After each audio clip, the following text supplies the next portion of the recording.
Unemployment in India is a significant issue that has been addressed. In Chapter 8 of the Economics textbook for Class 11 Maharashtra State Board, Ignited Minds Tutorials provides a detailed explanation of this topic, delving into the various causes and consequences of unemployment in India. The chapter discusses the different types of unemployment, such as seasonal, frictional, and structural, and analyzes their impact on the economy. Additionally, it explores the strategies and policies implemented by the government to reduce unemployment rates in the country. Through this chapter, students gain a comprehensive understanding of the challenges posed by unemployment and the potential solutions to address this pressing issue. By learning about the complexities of unemployment in India, students can develop a deeper insight into the functioning of the economy and the factors that influence employment opportunities. Ignited Minds Tutorials aims to provide a thorough explanation of this topic, equipping students with the knowledge and understanding necessary to navigate the economic landscape of India.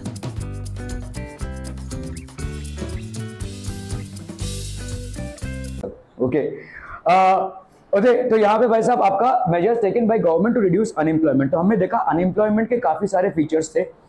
एक unemployment का एक reason जो बहुत primarily है कि हमारे देश में पॉपुलेशन का एक्सप्लोजन हुआ है, जिसको हमने पिछले वाले चैप्टर में कवर किया था, जहाँ पे हमको दिखा कि कैसे बर्थ रेट जो है डेथ रेट से हायर होने लगा और धीरे धीरे भाई साहब we actually moved on to explosion mode.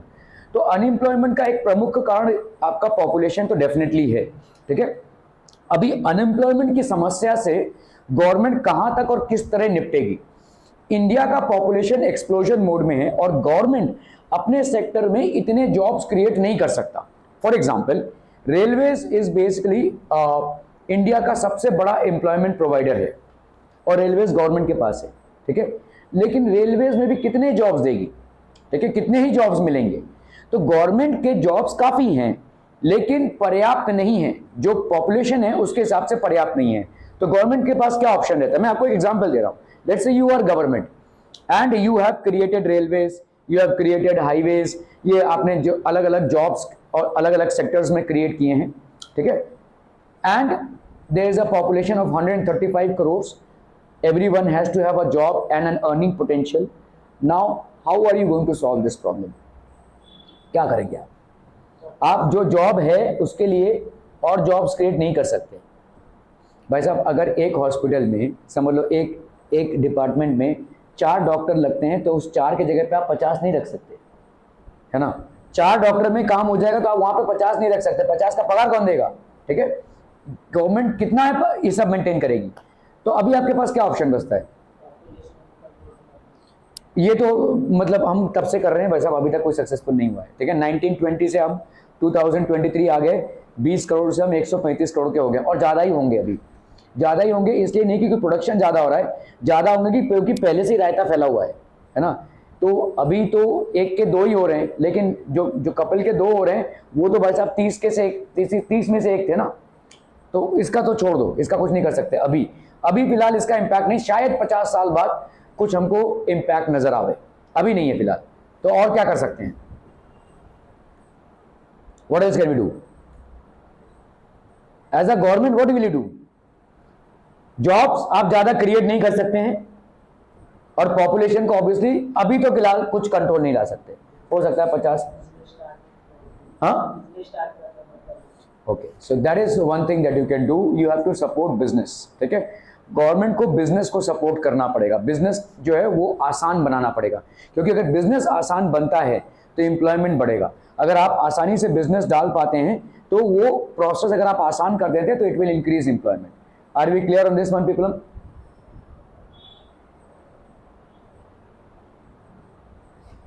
तो वो आपका भाई साहब एम्प्लॉयमेंट क्रिएट करेगा। क्लियर, समझ में आ रहा है। खुद नहीं कर सकते हैं अगर आप तो किसी दूसरे को करने दीजिए, ठीक है। एक बिजनेस अगर आप सपोर्ट करते हैं, अभी गवर्नमेंट क्या बिजनेस कैसे सपोर्ट करेगी, आओ संकेत बिजनेस करो, ऐसे तो नहीं बोल सकते ना भाई साहब, ठीक है। तो कैसे करेंगे, आओ सम्यक भाई साहब बिजनेस करो, ऐसे तो नहीं बोल सकते। तो व्हाट विल यू डू, आपको पॉलिसीज को थोड़ा सा रिलैक्स करना पड़ेगा। तो एक टाइम था जब इंडिया में लाइसेंस राज चलता था, लाइसेंस राज मतलब एक छोटे से किराने की दुकान को खोलने के लिए आपको इतने सारे लाइसेंसेस गवर्नमेंट से लेने पड़ते थे कि लिटरली आपके जूते घिस जाते थे भाई साहब। इसीलिए people use to give up on business, they use to generally run for government jobs या प्राइवेट जॉब्स, ठीक है। तो अभी गवर्नमेंट ने अपनी पॉलिसीज काफी रिलैक्स की हैं, they have basically relax there policies because of which, ठीक है, दे आर ट्राइंग टू, तो government has basically relax their policy, government ने काफी अपना रिलैक्स किया है पॉलिसीज को, जिससे आपका क्या हो रहा है, लाइसेंस राज जो है तो प्रमोट हो रहा है, ठीक है।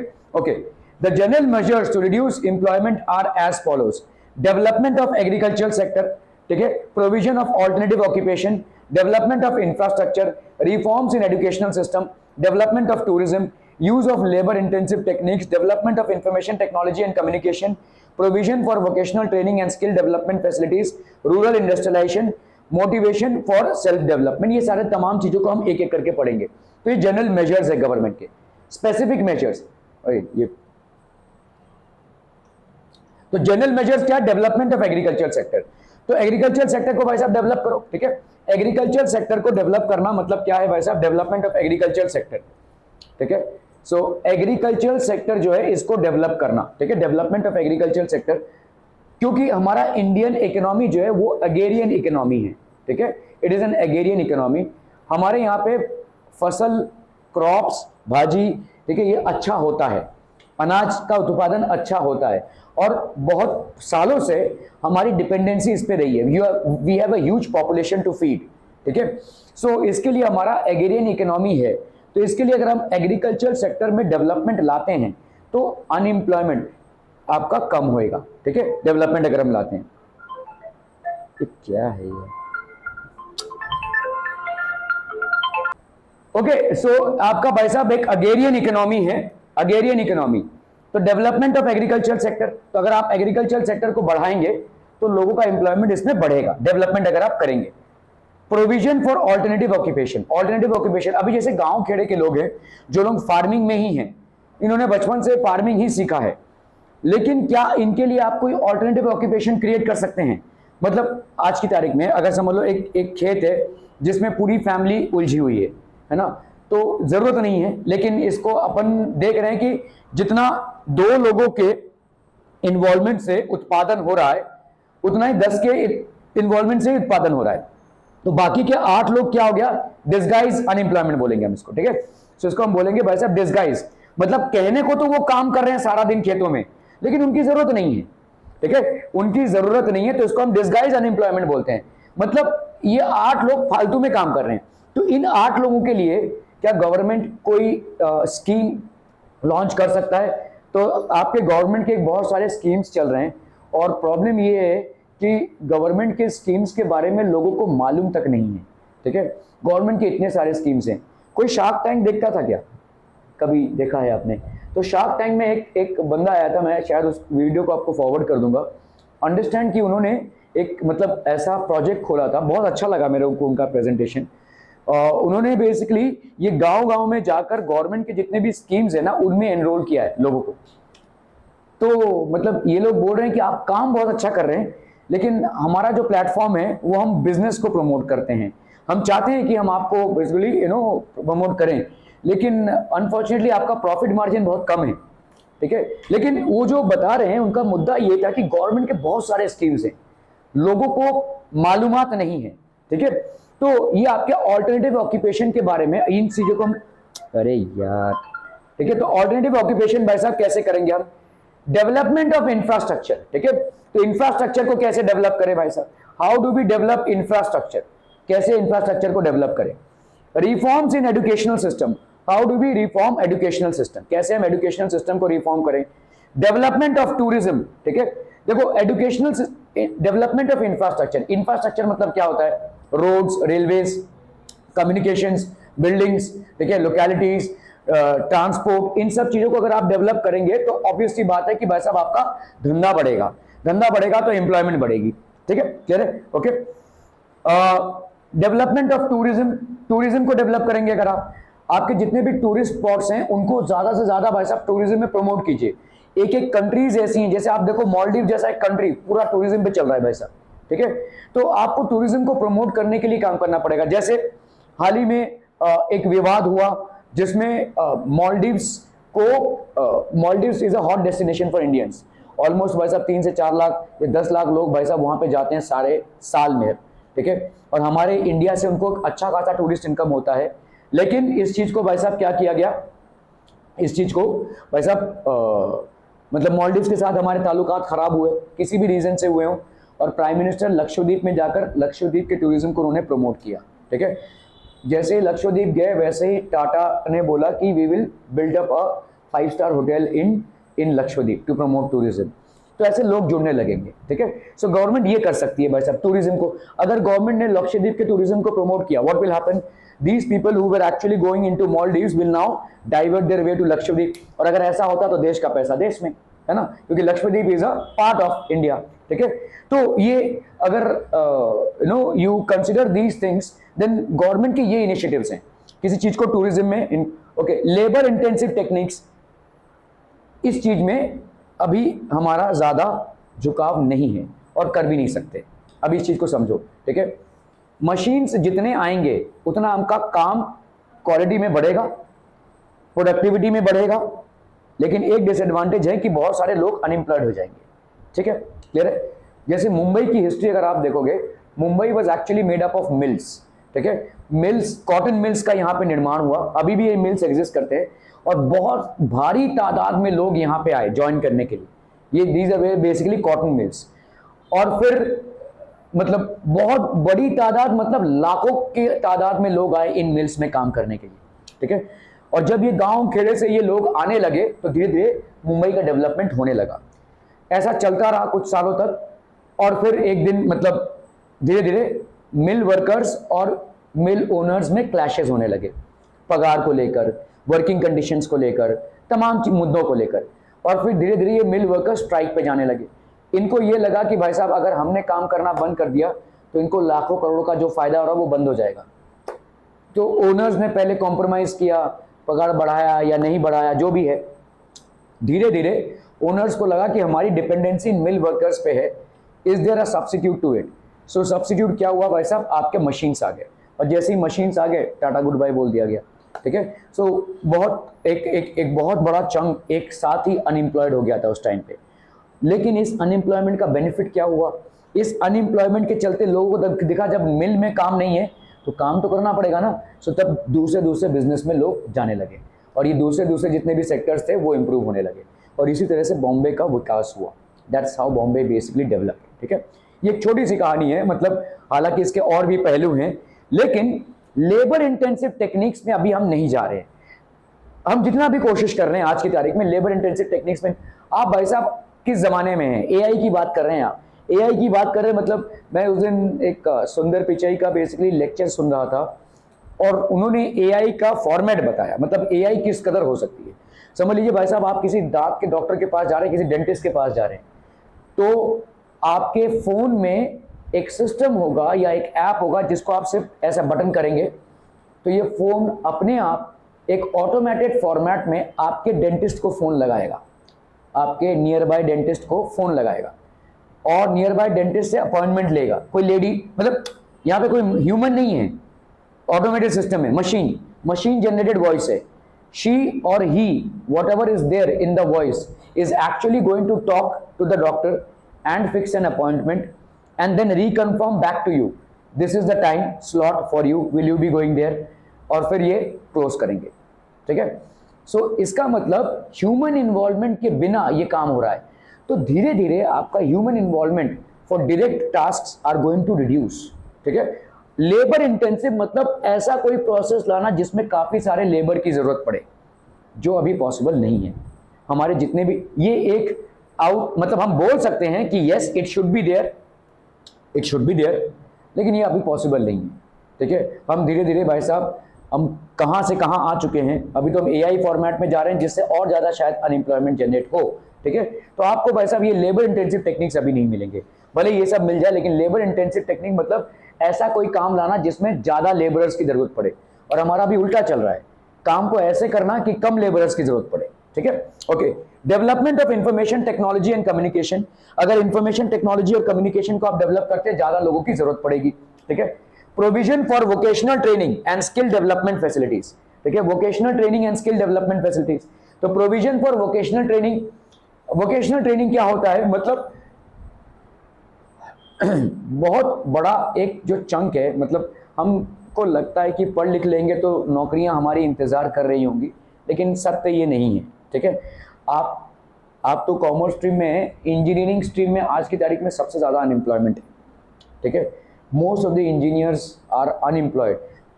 इसका दो रीज़न है, या तो उनको अपना स्ट्रीम नहीं मिल रहा है, या तो उनको, जैसे समझो ज़्यादा करके जो जितने भी इंजीनियर्स होते हैं, almost 70 to 80% of these engineers are involve in marketing. हालांकि उन्होंने सिविल में किया रहेगा, मैकेनिकल में किया रहेगा, लेकिन ज़्यादा करके काम क्या करते हैं भाई साहब, मार्केटिंग का, क्योंकि ज़रूरत कंपनी को मार्केटिंग में ही है, ठीक है। ये है एक। दूसरा भाई साहब इनका रीज़न क्या है, इनको वो पगार नहीं मिलती। ये एक्सपेक्ट कर रहे हैं कि भाई साहब जैसे हम इंजीनियरिंग करके निकलेंगे हमारे लिए भाई साहब 2-3 लाख का पैकेज रहेगा हर महीने में, लेकिन स्टार्ट में इतना नहीं मिल रहा है, जिसकी वजह से भाई साहब, खैर ये सब तमाम रीजंस हैं।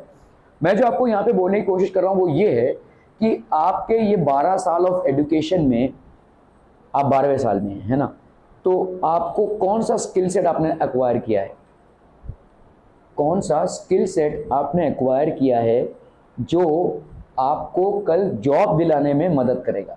मुझे मत बोलो कि मैं पढ़ा लिखा हूँ, पढ़े लिखे तो आपका बहुत बड़ा क्राउड है। Is there any skill set that you have acquired that will be taken into consideration for a company to offer you a job. आप एक कंपनी के ओनर हैं, आपको भाई साहब अकाउंटेंसी के लिए इंसान चाहिए, आपको भाई साहब डिलीवरी के लिए इंसान चाहिए, आपको भाई साहब प्रोडक्शन यूनिट संभालने के लिए इंसान चाहिए, ठीक है। You need people for this. I don't need a BCom graduate और I don't need a 10+2, I need people who can handle these things. तो इनमें से कोई भी स्किल सेट आपने एक्वायर किया है क्या? स्पोर्ट्स से क्या, स्पोर्ट्स बड़े बड़े कंपनीज की रिक्वायरमेंट होती है। अगर आप स्पोर्ट्स में बहुत बड़े ऊपर ओहदे पे हैं, ठीक है, डिस्ट्रिक्ट लेवल पे आपने खेला है, तो शायद आप स्पोर्ट्स कोटा में किसी कंपनी में, जब कंपनीज के मैचेस होते हैं तो वो आपके लिए लाभदायक होगा, लेकिन वहां पे भी कंपटीशन बहुत ज्यादा है। What I am trying to ascertain is कि आपका एजुकेशन के साथ साथ has there been any skill development from your end? आपने कोई सॉफ्टवेयर सीखा है क्या? आपने अकाउंटिंग का, टैली का कोई सॉफ्टवेयर सीखा है क्या? ठीक है, आज की तारीख में अपग्रेडेशन हो रहा है, आज की तारीख में आर्टिफिशियल इंटेलिजेंस से पूरी अकाउंटिंग हो रही है भाई साहब। हैव यू लर्न दैट और you have made an attempt? तो ये अपने आप को अपस्किल करना बहुत ज़रूरी है। आपने जो पढ़ाई की है उसका कोई कंपनी अचार नहीं डालने वाला। सिंपल है। क्या करेंगे हम जानकर आपको अकाउंटेंसी आती है नहीं, क्या करेंगे हम जानकर कि आपको ओसी के चैप्टर्स अच्छे से आते हैं या नहीं, आपको ये चीज़ आप कैसे अप्लाई करेंगे, that is all that matters. ठीक है, उनके फॉर्मेट में क्या आप हैं, अगर नहीं हैं तो सॉरी। ठीक है, तो इसलिए बहुत ज़रूरी है कि वोकेशनल ट्रेनिंग हम करें। वोकेशनल ट्रेनिंग मतलब होती है अपने आप को अपग्रेड करना, अपने स्किल सेट को बढ़ाना। ठीक है, एंड स्किल डेवलपमेंट फैसिलिटीज। ये जो गवर्नमेंट ने अभी एनईपी लॉन्च किया है, has anybody gone through it, national education policy? Time कहाँ है इनको, बिग बॉस कौन फिनिश करेगा? सारे इतने ओटीटी प्लेटफॉर्म्स पे इतने भाई साहब चल रहे हैं, उनको खत्म करना जरूरी है ना भाई साहब, है ना? ओके, सीरीज कौन देखेगा? तो एनईपी बेसिकली क्या है, आपकी नेशनल एजुकेशन पॉलिसी है। ठीक है, गवर्नमेंट हैज बेसिकली, और नेशनल एजुकेशन पॉलिसी के तहत इस चीज पे ध्यान दिया गया है। ठीक है, वोकेशनल ट्रेनिंग और स्किल डेवलपमेंट। ठीक है, धीरे धीरे देखो सब लोग ऐसा बोले अरे बोर्ड खत्म हो जाएगा, अरे उसको और डीपली समझना है भाई साहब। ठीक है, 10th नहीं होगा, सिर्फ 12th होगा, सब नाच रहे हैं इसमें, लेकिन उसका और भी बहुत सारा चीज है। आप जैसे समझो, एक तो ये हो गया कि भाई साहब आपके वोकेशनल ट्रेनिंग और स्किल डेवलपमेंट में ज़्यादा ध्यान दिया जाएगा। ठीक है, ना कि भाई साहब सिर्फ बुकिश नॉलेज में। आपके पेपर के फॉर्मेट्स चेंज होने लगेंगे, पेपर के फॉर्मेट्स चेंज होने लगेंगे, मतलब ऐसा क्वेश्चन नहीं पूछा जाएगा कि डिफाइन दिस, डिफाइन दैट। आपको क्वेश्चन पूछा जाएगा कि भाई साहब इसको अप्लाई कैसे करोगे। जो नॉलेज तुमने एक्वायर किया है, आपको एक सिचुएशन दी जाएगी, उस नॉलेज को आप अप्लाई कैसे करोगे। This is how the context of the questions are going to be. ठीक है, ये सारे चेंजेस होंगे। प्लस ऐसा भी सिचुएशन हो सकता है कि किसी को भाई साहब फिजिक्स पसंद है, ठीक है, लेट्स से किसी को भाई साहब एज अ सब्जेक्ट फिजिक्स पसंद है, मैथ्स पसंद है, लेकिन केमिस्ट्री पसंद नहीं है, लेकिन उसको फिलोसफी पसंद है, तो क्या वो ले सकता है? ऐसे कॉम्बिनेशंस भी पॉसिबल होंगे, और आपका वोकेशनल ट्रेनिंग और स्किल डेवलपमेंट ज्यादा होगा। ठीक है, रोबोटिक्स वगैरह ये सब आएंगे। तो ये आपका गवर्नमेंट का एक स्टेप है। रूरल इंडस्ट्रियलाइजेशन, तो रूरल एरियाज में इंडस्ट्रियलाइजेशन को बढ़ावा देना, क्योंकि रूरल एरियाज में जितना ज्यादा इंडस्ट्री बढ़ेगा उतना ज्यादा भाई साहब इंप्लॉयमेंट बढ़ेगा। रूरल एरियाज में सिर्फ फार्मिंग के सिवा और कोई ऑप्शन नहीं है, या फार्मिंग या एनिमल हस्बेंड्री, ठीक है। तो अगर हम रूरल एरियाज में इंडस्ट्रियलाइजेशन करें तो वहां पे जॉब अपॉर्चुनिटीज क्रिएट होंगी, ठीक है। मोटिवेशन फॉर सेल्फ एम्प्लॉयमेंट, तो सेल्फ एम्प्लॉयमेंट के लिए मोटिवेशन की नहीं, डिसिप्लिन की और रैशनल थिंकिंग की जरूरत होती है एक्चुअली, ठीक है। तो सेल्फ एम्प्लॉयमेंट अपने आप में एक चैलेंज है। आपने सोच लिया होगा कि बिजनेस करना है या स्टार्टअप डालना है, लेकिन इसमें आगे बढ़ने के लिए you should have rational thinking, ठीक है। तो ये सारी चीजें हैं। तो मतलब गवर्नमेंट सपोर्ट कर रहा है, government is supporting self employment these days. Government is not, आज से 20 साल पहले या 25 साल पहले बहुत सारे रेस्ट्रिक्शंस थे बिजनेसेस में, वो रेस्ट्रिक्शंस अभी हट गए हैं। तो अभी आप मतलब मैं अगर कंपेयर करूं तो पहले 20-30 साल पहले भाई साहब 100 लोगों में कोई एक इंसान बिजनेस के बारे में सोचता था। आज की तारीख में हर दूसरा इंसान बिजनेस के बारे में सोच रहा है कि पढ़ाई कंप्लीट होने के बाद लेट्स से मैं कोई स्टार्टअप डालूंगा या कोई बिजनेस में इन्वॉल्व होऊंगा, ठीक है। ये सोच रहे हैं हम क्योंकि हमको ऐसा स्कोप दिख रहा है, ठीक है। We are able to see these things. Any questions people? No questions? बहुत बढ़िया। ओके, स्पेसिफिक मेजर्स, ये थे भाई साहब आपके general measures. Now we are talking about specific measures. मतलब जनरल मेजर, जैसे जनरल मेजर और स्पेसिफिक मेजर में क्या फर्क है? जनरल मेजर और स्पेसिफिक मेजर में क्या फर्क है? मैं आपसे बोलूं कि भाई साहब रिजल्ट कैसे अच्छा करोगे, आप बोलोगे भाई साहब पढ़ाई करें, ये जनरल हो गया भाई साहब, है ना। ये तुम्हारे लिए भी एप्लीकेबल है, तुम्हारे लिए भी एप्लीकेबल है, तुम्हारे लिए भी, सबके लिए एप्लीकेबल, पढ़ाई करके। नहीं, स्पेसिफिक मतलब अभी आप बोलेंगे कि नहीं अभी 2 महीने बाकी हैं, मेरा ओसी का 2 चैप्टर नहीं हुआ है, इको का 3 चैप्टर नहीं हुआ है, अकाउंटेंसी के ये चैप्टर नहीं हुए हैं, मुझे इस चैप्टर में इतने घंटे लगेंगे, इस चैप्टर में इतने इतने, तो ये मेरा टाइम टेबल है, इसको बोलते हैं हम स्पेसिफिक मेजर। हवे में बात करना, पढ़ाई करनी है, ठीक है, वो आपका जनरल मेजर है, लेकिन प्रॉपर प्लान के साथ उस चीज में उतरना, इसको अपन बोलते हैं स्पेसिफिक मेजर। क्या ये समझ में आता है? That is basically difference between general and specific measure. तो गवर्नमेंट के स्पेसिफिक मेजर्स क्या हुए? Has undertaken several specific measures in order to generate employment opportunities in the country. तो क्या क्या स्पेसिफिक मेजर्स हैं? ये है आपके जितने स्कीम्स गवर्नमेंट के हैं, इससे भी कहीं ज्यादा स्कीम्स हैं, ठीक है, लेकिन ये आपके प्राइमरी स्कीम्स हैं जो गवर्नमेंट ने लॉन्च किए हैं, और मतलब लोगों को मालूम ही नहीं है, लोगों तक ये मालूमात है ही नहीं कि गवर्नमेंट की स्कीम्स हैं।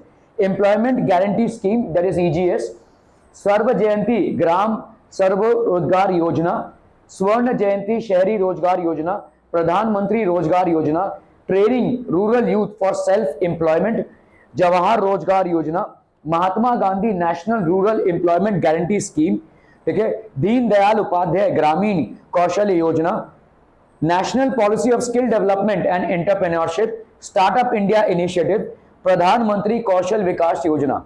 ये सारे योजनाएं हैं, ये कुछ ही योजनाएं की बात कर रहे हैं, यहाँ पे बहुत सारी और भी योजनाएं हैं। ये है आपका स्पेसिफिक मेजर।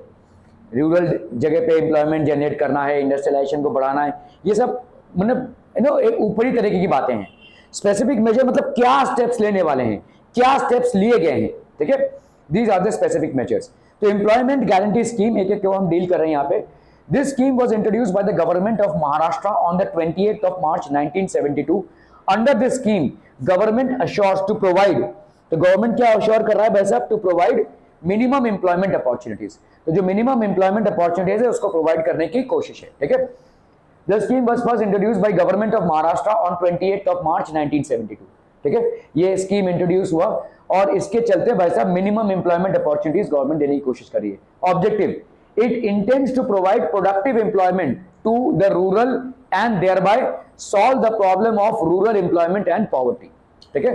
तो रूरल जगहों पे देखो, जैसे मैंने आपको बताया कि समझ लो एक तो हो गया भाई साहब, समझ लो 10 लोग एक फैमिली के एक ही खेत में जुटे पड़े हैं भाई साहब, जबकि 8 लोगों की जरूरत नहीं है। 2 लोगों से जो उत्पादन हो रहा है अनाज का वही 10 लोगों से हो रहा है। तो इसका मतलब क्या हो गया? ये 8 लोग फालतू के हैं वहां पे, 8 लोग कहीं और काम करेंगे तो उस फैमिली के लिए इनकम बढ़ेगा। ये एक टाइप का डिस्गाइज अनएम्प्लॉयमेंट हो गया। दूसरा भाई साहब किस तरीके का होता है कि खेती बाड़ी में हर समय खेती बाड़ी नहीं कर सकते आप, ठीक है। 12 महीने में 3 महीने आपको खेती बाड़ी में बहुत ज्यादा इन्वॉल्व रहना पड़ता है, बाकी बाकी के 7-8 महीने आपकी खेती बाड़ी नहीं होती है किसी भी फसल के लिए, ठीक है, अल्टी अनलेस आपने भाई साहब मल्टी क्रॉपिंग किया रहेगा, ठीक है। तो वो जो 6-7 महीने हैं वो अनएम्प्लॉयमेंट रहेगा, ठीक है। ये सारी समस्याएं हैं गांव की, ठीक है, जहां पे proper source of income regular नहीं है, ठीक है। So this scheme was introduce. तो यहां पे जो इस दौरान जो अनएम्प्लॉयमेंट जनरेट होता है उससे कैसे डील किया जाए, ठीक है। So scheme was introduced by the government of Maharashtra. It intends to provide productive employment to the rural population and thereby solve the problem of rural employment and poverty. तो productive employment मतलब जिससे पैसा generate हो। मैं अपने पापा की खेती में काम कर रहा हूं, इससे पैसा जनरेट नहीं हो रहा है और शायद उत्पादन में भी कोई बढ़ोतरी नहीं हो रही है, ठीक है, तेरे। लेकिन अगर मैं किसी एम्प्लॉयमेंट में काम करूं और मुझे पैसा मिले तो उसको बोलेंगे हम प्रोडक्टिव एम्प्लॉयमेंट, ठीक है, okay, to the rural population and thereby solve the problem of rural employment, unemployment and poverty, ठीक है। और क्या है भाई साहब, स्वर्ण जयंती ग्राम स्वरोजगार योजना, ठीक है। The scheme was launched in April 1999 after restructuring the Integrated Rural Development Program (IRDP) and allied schemes, ठीक है, IRDP and allied schemes. Objective, it intends to boost self-employment in rural areas. तो रूरल एरियाज में self employment को बढ़ाने के लिए है ये। This is the only self employment scheme for the rural poor in India, ठीक है। ये सेल्फ एम्प्लॉयमेंट का एकमात्र जरिया है, ठीक है। This is the only self employment scheme for rural poor in India. जो रूरल पुअर है इंडिया में उनके लिए एकमात्र योजना है, ठीक है। स्वर्ण जयंती शहरी रोजगार Yojana. This scheme was launched in December 1997. For this scheme, central government shares 75% of the cost and state government shares 25% of the cost. ठीक है, तो सेंट्रल गवर्नमेंट भाई साहब 75% बेयर करता है, स्टेट गवर्नमेंट 25%। मतलब जो खर्चा है इस स्कीम में उसमें सेंट्रल गवर्नमेंट, जैसे सेंट्रल गवर्नमेंट जो होगी मतलब जो सेंट्रल लेवल पे जो गवर्नमेंट है और एक स्टेट लेवल पे जो गवर्नमेंट है वो 25% शेयर करती है, सेंट्रल लेवल पे जो गवर्नमेंट है वो भाई साहब 75% शेयर करती है, ठीक है। ओके ओके ओके, ऑब्जेक्टिव क्या है? It tends to provide gainful employment to the urban unemployed and under employed. तो ये तो भाई साहब इसके पहले हमने रूरल एरिया का देखा, अभी हम भाई साहब देख रहे हैं अर्बन एरिया का। अर्बन एरिया में भी काफी बड़ी मात्रा में अनएम्प्लॉयमेंट है। कैसे है भाई साहब? पढ़े लिखे लोग, सही काम नहीं मिल रहा है। अंडर एम्प्लॉयमेंट मतलब क्या होता है? काम मिल रहा है लेकिन पगार कम है, या काम मिला है लेकिन जिस टीम में मैंने पढ़ाई की है या जिस टीम की मेरी एक्सपर्टीज है उसमें काम नहीं मिला है, कुछ और ही काम कर रहा हूं भाई साहब मैं, ठीक है। मैंने समझ लो इंजीनियरिंग की है मैकेनिकल में, लेकिन मुझे जॉब मिला है मार्केटिंग का, ठीक है, ये ऐसा है। तो ये सारी चीजें हो सकती हैं। It intends to provide gainful employment to urban unemployed and under employed. Pradhan Mantri रोजगार Yojana, this scheme is being implemented in India since 1993. It intends to provide sustainable self-employment opportunities to more than 1 million educated unemployment youth. ठीक है, तो 1 करोड़ से ज्यादा 1 million educated unemployed youth को proper jobs provide करना इसका उद्देश्य है, ठीक है, प्रधानमंत्री रोजगार योजना के तहत, ठीक है। Okay, training rural youth for self employment. तो रूरल यूथ में एक बहुत बड़ा क्राउड है जिसको शायद प्राथमिक रूप से शिक्षा नहीं मिली है और स्किल सेट्स भी नहीं है। इन्होंने मतलब बचपन से ही खेती बाड़ी देखी है या एनिमल हस्बेंड्री देखा है, लेकिन इसमें स्कोप कम है, तो इनको ट्रेन करना जरूरी है। इनको स्किल सेट्स में कंप्यूटर चलाना सिखाना जरूरी है, ठीक है। इनको भाई साहब कंप्यूटर का नॉलेज देना जरूरी है, ठीक है। सॉफ्टवेयर कैसे ऑपरेट करते हैं ये सब जरूरी है। तो ये आपका training rural youth for self employment. It was initiated in 1979। Objective क्या है? Of tackling unemployment problem among the rural youth. TRYSEM was merged into स्वर्ण जयंती ग्राम स्वरोजगार योजना इन अप्रैल 1999, ठीक है। सो ये भाई साहब ये मर्ज हुआ, ठीक है, इसके साथ भाई साहब आपका मर्जिंग हुआ। It aimed at training about 2 lakh rural youth every year to enable them to become self employed, ठीक है। तो इसके भाई साहब 2 लाख यूथ को सेल्फ एम्प्लॉयड के लिए भाई साहब ये ट्रेनिंग दी जाती है। जवाहर रोजगार Yojana, this scheme was announced on the 1st of April 1989. It was renamed as Jawahar Gram Samruddhi Yojana. With effect from April 1999। ठीक है, तो आपका भाई साहब ये स्कीम कभी लॉन्च हुआ था? This scheme was launched on the 1st of April 1989। ठीक है, इसको भाई साहब हमने जवाहर ग्राम समृद्धि योजना विद इफेक्ट फ्रॉम अप्रैल 1999 हमने लॉन्च किया हुआ इसको। ठीक है, okay, alright alright alright. Objective क्या था भाई साहब? इंटेंसिव एम्प्लॉयमेंट क्रिएशन इन 120 बैकवर्ड सिटीज। तो भारत वर्ष में पूरे गणवेशना की गई और 120 सिटीज को बैकवर्ड सिटीज आइडेंटिफाई किया गया, जहां पे पर्याप्त मात्रा में एम्प्लॉयमेंट नहीं है, पर्याप्त मात्रा में सुख सुविधाएं नहीं है, एमिनिटीज नहीं है, डेवलपमेंट नहीं हुआ है। ऐसे बैकवर्ड सिटीज में इंटेंसिव एम्प्लॉयमेंट को बढ़ाना, मतलब लोगों के रोजगार को बढ़ाना, लोगों की कमाई धमाई को बढ़ाना। ठीक है, it was restricted to rural areas. तो ऑब्वियसली आपके ज्यादा करके बैकवर्ड सिटीज कौन से होंगे? जो रूरल एरियाज होंगे, है ना, जो ग्रामीण क्षेत्र होंगे। तो इन जगहों पे भाई साहब इंटेंसिव एम्प्लॉयमेंट स्कीम लॉन्च की गई। Mahatma Gandhi national rural employment guarantee scheme, ये बहुत जोरों शोर से चल रहा है। ठीक है, MNRGS बोलते हैं इसको। Since 2nd of October 2009 national rural employment guarantee scheme has been renamed as Mahatma Gandhi national rural employment guarantee scheme. यहाँ पे एम्प्लॉयमेंट गारंटीड है। इट इंटेंड्स टू प्रोवाइड, अभी यहाँ पे बहुत इंपॉर्टेंट है, ये वाला सबसे इंपॉर्टेंट है आपका, ग्रामीण क्षेत्रों में ये गारंटीड इनकम है। ठीक है, कैसे और क्या क्लॉजेस है इसको समझ लीजिए। इसको लॉन्च कब किया गया? इस टाइम पे लॉन्च किया गया है। ठीक है, it intends to provide at least 100 days, मतलब कम से कम 3 महीने का एम्प्लॉयमेंट। ठीक है, guaranteed veg employment in a financial year, मतलब गांव के युवक को या गांव के किसान को गारंटीड 3 महीने का इनकम मिलेगा। ठीक है, to at least 1 member of every rural household whose adult member volunteers to do unskilled manual work. ठीक है, अगर कोई इंसान है किसी घर में जो काम करने के लिए रेडी है, अनस्किल्ड मैनुअल वर्क मतलब मेहनत मजदूरी का काम करने के लिए रेडी है। ठीक है, तो गवर्नमेंट उसको लेकर जाएगी, जहां जहां पे भी काम प्रोजेक्ट चलता रहेगा, कहीं पे ब्रिज बन रहा है, कहीं पे भाई साहब रोड बन रहा है, कहीं पे भाई साहब बिल्डिंग बन रही है, मतलब वैसी एरिया में। ठीक है, और गवर्नमेंट इसको 3 महीने का पगार देगा ही देगा। ठीक है, दिस इज कॉल्ड भाई साहब, अभी 3 महीना भी इनके लिए काफी होता है, पूरे साल भर में 3 महीने की पगार गारंटीड है। ठीक है, so it intends to provide at least 100 days. 100 days मतलब कितना हो गया? 3 महीने प्लस और 10 दिन। ठीक है, of guaranteed veg employment in a financial year, एक साल में मिलना ही मिलना है, इससे ज्यादा ही मिलेगा, कम नहीं।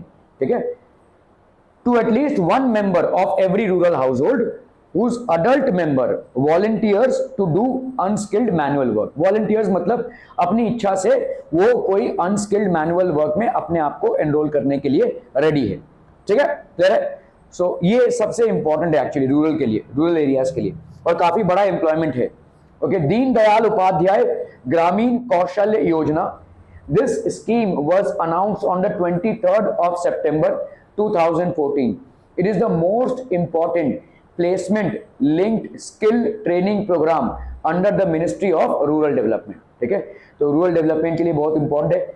To reduce poverty as well as provide gainful and sustainable employment through regular wages. ठीक है, तो पॉवर्टी को रिड्यूस करना और गेनफुल और सस्टेनेबल एम्प्लॉयमेंट को रेगुलर वेजेस से प्रोवाइड करना।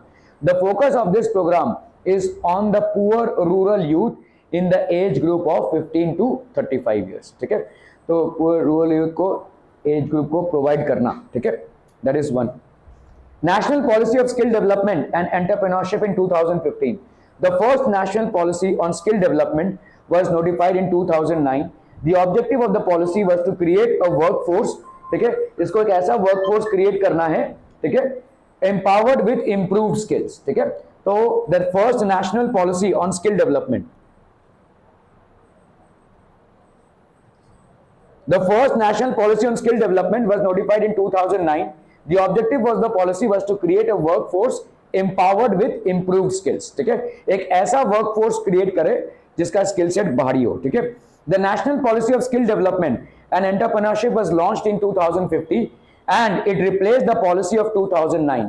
the policy seeks to promote private sector participation via innovative funding models। ठीक है, तो private sector का participation बढ़ाने के लिए है। ठीक है,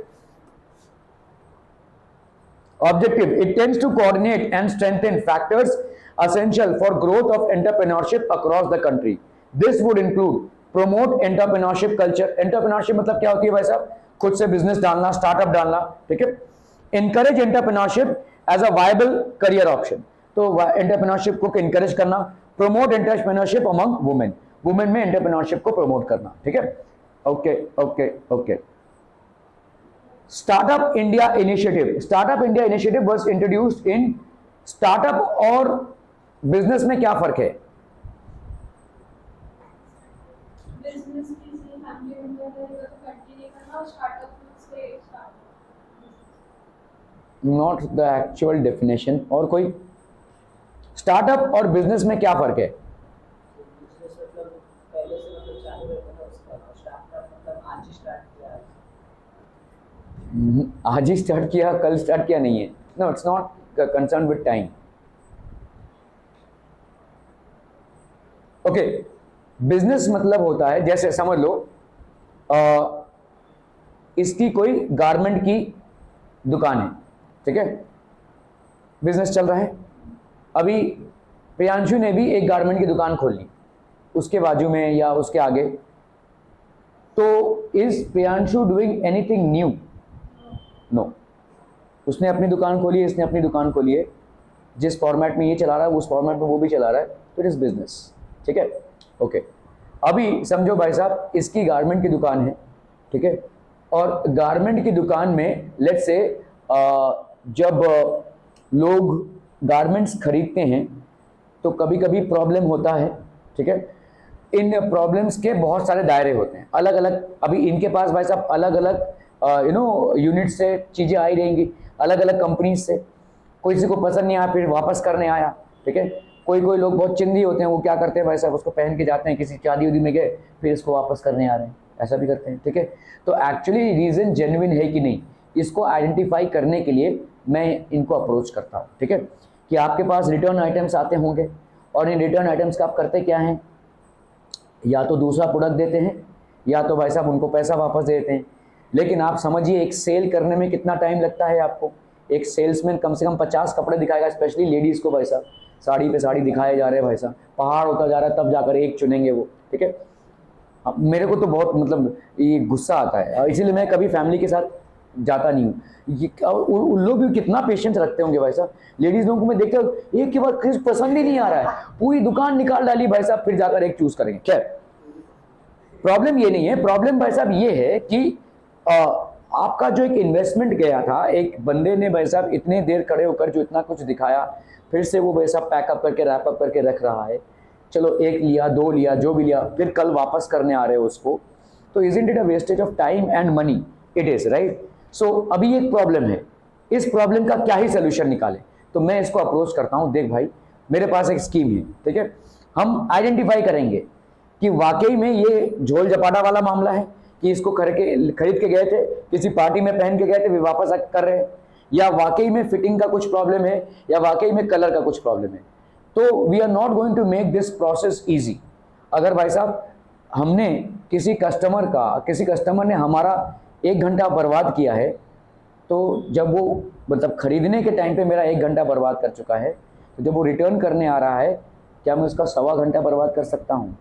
इस तरीके का अगर मैं इसको एक सोल्यूशन प्रोवाइड करूँ कि चलो ये मैं हैंडल करता हूँ, तुम्हारा जितना इसमें लॉस हो रहा था उसका 5% मेरे को दे दो, ठीक है. This is called a solution, ठीक है. आपके बिजनेस का एक प्रॉब्लम का, एक सेगमेंट के प्रॉब्लम का सोल्यूशन निकालना, इसको बोलते हैं हम स्टार्टअप, ठीक है. समझ में आ रहा है भाई साहब? Startup is not business. मतलब देखो इस जिस फॉर्मेट में ये बिजनेस कर रहा था उसी फॉर्मेट में ये बिजनेस कर रहा है, गारमेंट का बिजनेस है, लेकिन उस बिजनेस में जो प्रॉब्लम है, उस प्रॉब्लम का एक सेगमेंट को आइडेंटिफाई करने का मुझे अपॉर्चुनिटी दिखा और मैंने उस पर एक स्टार्टअप डाल दिया. ऐसा ही मैं इसके साथ भी करूंगा, इसके साथ भी करूंगा, और 10 शॉप जो गारमेंट के हैं उनके साथ कर लूंगा भाई साहब. ये हो गया मेरा startup. I am providing a solution to their problem and they will be very wilfully accepting it, ठीक है. I am saying if the customer can waste your 1 or 1.5 hours and purchase a product and return it the very next day, why are you so comfortable in accepting the return? Why are you not making their life difficult? When they were choosing it, आपने कोई Amazon तो order नहीं किया कि आपने देखा नहीं चीज़ को, आप देखकर बाकायदा लेकर जा रहे हैं, जो भी रीजन हो, रीजन सही भी हो सकता है, गलत भी हो सकता है, ठीक है। Would there be a better way to handle it? अभी भाई साहब इसके दुकान में 5 लेबरर्स हैं, 5 लोग हैं, और 5 लोग भाई साहब नए कस्टमर को कपड़े दिखाएंगे या जो पुराना कस्टमर आए उससे जूझते रहेंगे?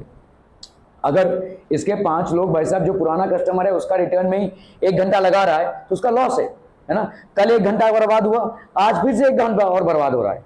तो if that part can be handled by me और my employees, would it be profitable for him?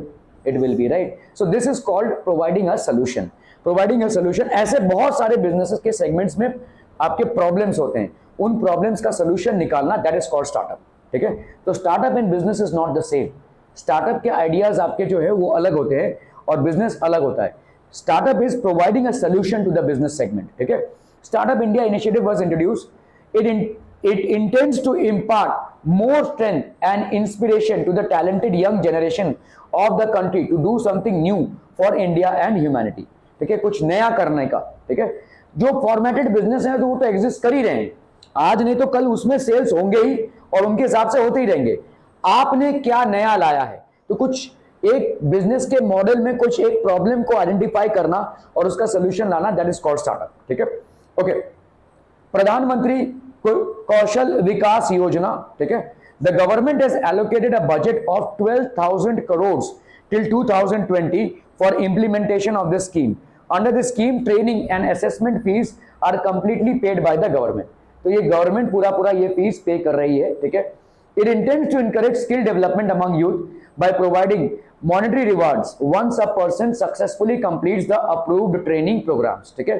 तो एक बार भाई साहब किसी ने, ठीक है, it intends to encourage skill development को एनकरेज कर रहा है among youth by providing monetary rewards, ठीक है, once a person successfully completes the approved training programmes. तो एक बार भाई साहब किसी ने सक्सेसफुली कंप्लीट किया तो मॉनेटरी रिवार्ड्स होते हैं इसके। प्रधानमंत्री कौशल, मतलब कौशल क्या होता है भाई साहब? कुशलता लाना, एक किसी चीज में एक्सपर्टीज लाना, ठीक है। Okay, check your grasp, assertion and reasoning. Employment among youth is the most critical challenge of the 21st century in India. क्या ये सही है? अनएम्प्लॉयमेंट एक क्रिटिकल चैलेंज है, ठीक है।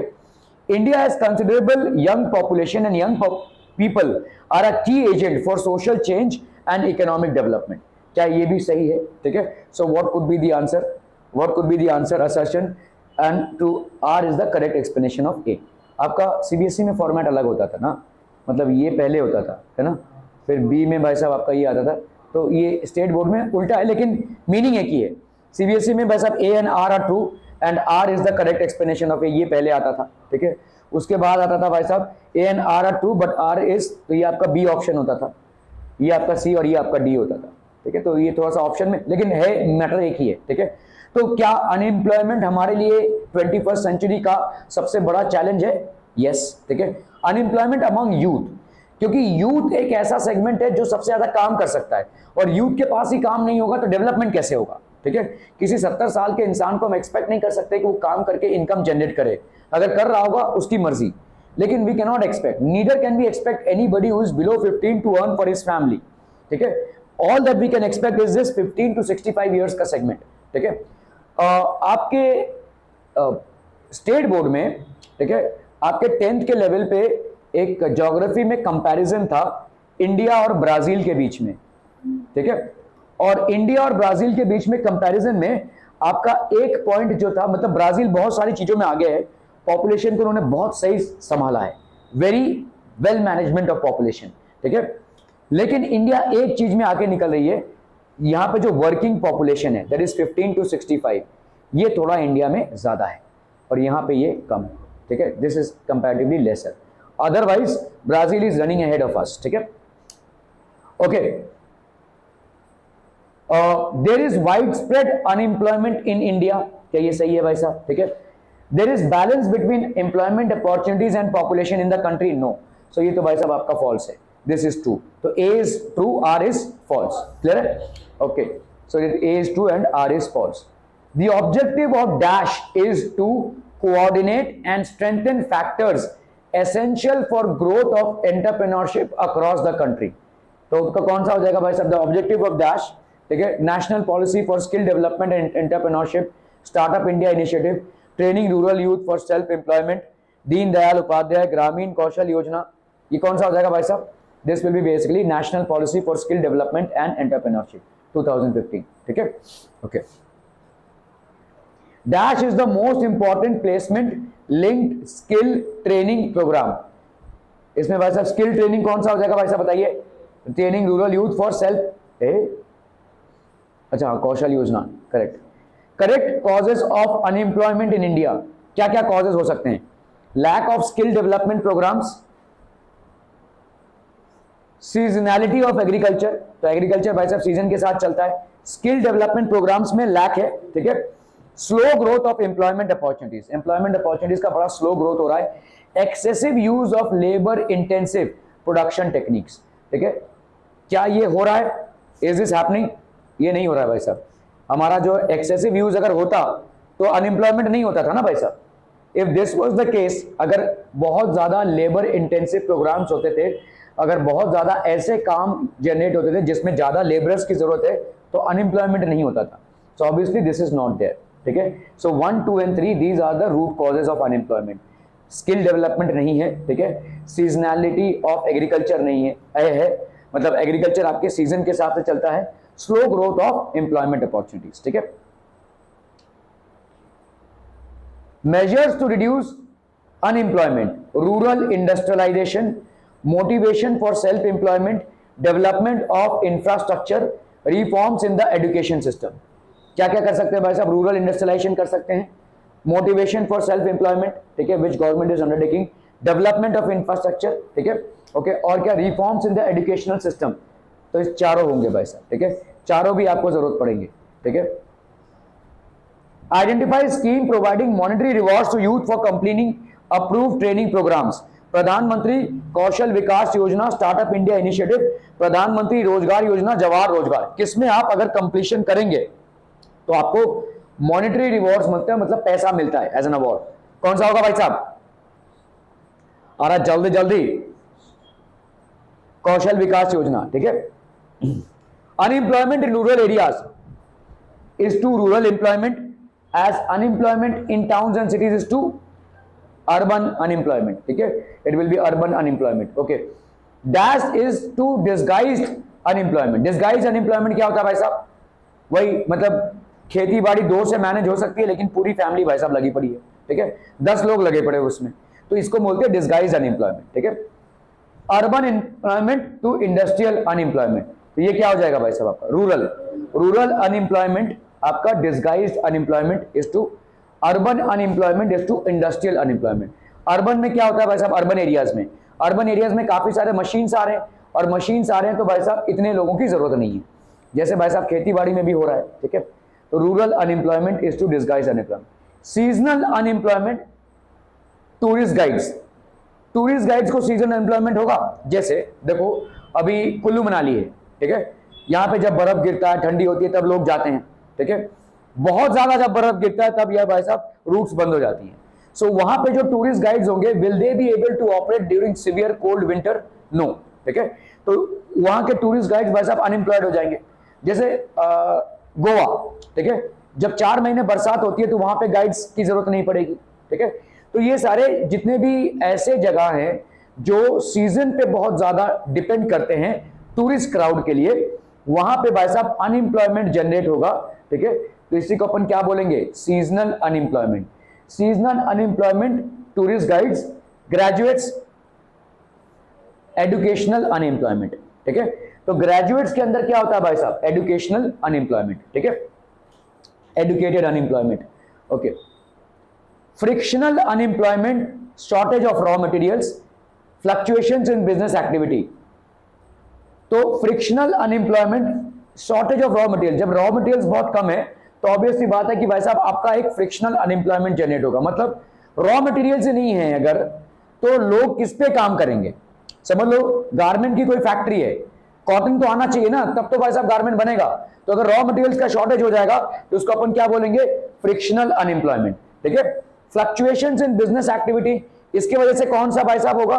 Cyclical unemployment. जैसे आप देखोगे बिजनेस एक्टिविटी में फ्लक्चुएशंस होते हैं, किसी भी, जैसे टूरिस्ट एक्टिविटी में, टूरिस्ट बिजनेस है, ये सीजन के हिसाब से भाई साहब फ्लक्चुएट होता है, तो उसको अपन क्या बोलेंगे भाई साहब, साइक्लिकल अनएम्प्लॉयमेंट, ठीक है। Growth of informal sector, economic effect of unemployment, helplessness, ठीक है, this will B social effect of unemployment, ठीक है। Growth of informal sector, economic effect of unemployment, तो ये आपका अनएम्प्लॉयमेंट का इकोनॉमिक इफेक्ट है, ठीक है। इनफॉर्मल सेक्टर, फॉर्मल सेक्टर मतलब आप प्रॉपर, आपको पगार मिल रही है, आप किसी ऑफिस जॉब में हैं, टैक्स प्रॉपर कट रहा है, सारा सब कुछ प्रॉपर हो रहा है। इनफॉर्मल मतलब आप काम तो कर रहे हैं, पैसा भी जनरेट कर रहे हैं, लेकिन इनफॉर्मल तरीके से, ठीक है। हेल्पलेसनेस भाई साहब क्या है, सोशल इफेक्ट ऑफ अनएम्प्लॉयमेंट है, ठीक है। Okay, that basically completes your chapter. Thank you so much for your valuable time.